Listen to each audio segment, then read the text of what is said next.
नमस्कार दोस्तों, मैं मनोज तंवर आपका स्वागत करता हूं हमारे चैनल विजडम विद मनोज पर। दोस्तों, आपने कभी ना कभी मोबाइल नंबर से मैसेज भेज करके या मिस कॉल दे करके या फिर ऑनलाइन किसी वेबसाइट के थ्रू किसी न किसी पार्टी की सदस्यता जरूर ली होगी। वो कांग्रेस की हो सकती है, वो भाजपा की हो सकती है, वो किसी क्षेत्रीय दल की हो सकती है।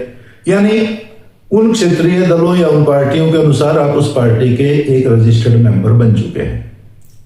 अब सवाल यह है कि क्योंकि आप उस पार्टी के रजिस्टर्ड मेंबर हो चुके हैं, तो क्या कभी उस पार्टी ने आपको मेंबर होने के नाते उस पार्टी के किसी भी निर्णय में शामिल किया है? जैसे उस पार्टी के विभिन्न जिलों के जिलाध्यक्ष बनाए जाते हैं, उस पार्टी की पॉलिसी बनाने में जो रोल होता है, या उस पार्टी में जो नेशनल लेवल पर या स्टेट लेवल पर कोई चुनाव होता है, क्या कभी उस चुनाव में आपसे कोई राय ली गई?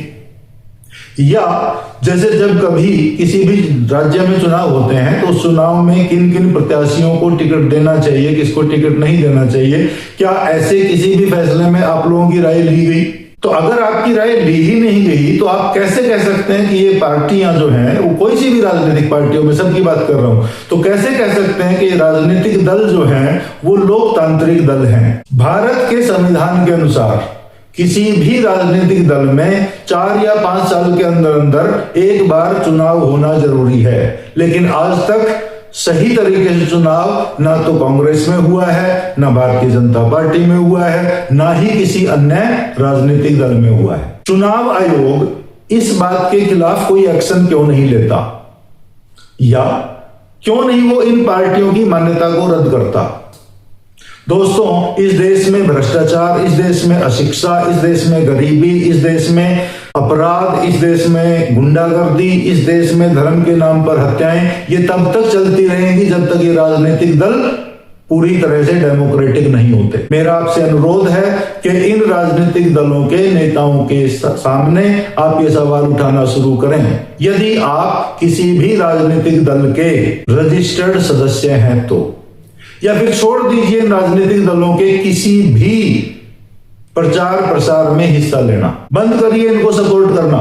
जब तक आप इनको सपोर्ट करना बंद नहीं करेंगे, जब तक आप इनसे सवाल उठाना शुरू नहीं करेंगे, आपको आपका हक ये राजनीतिक दल नहीं देंगे।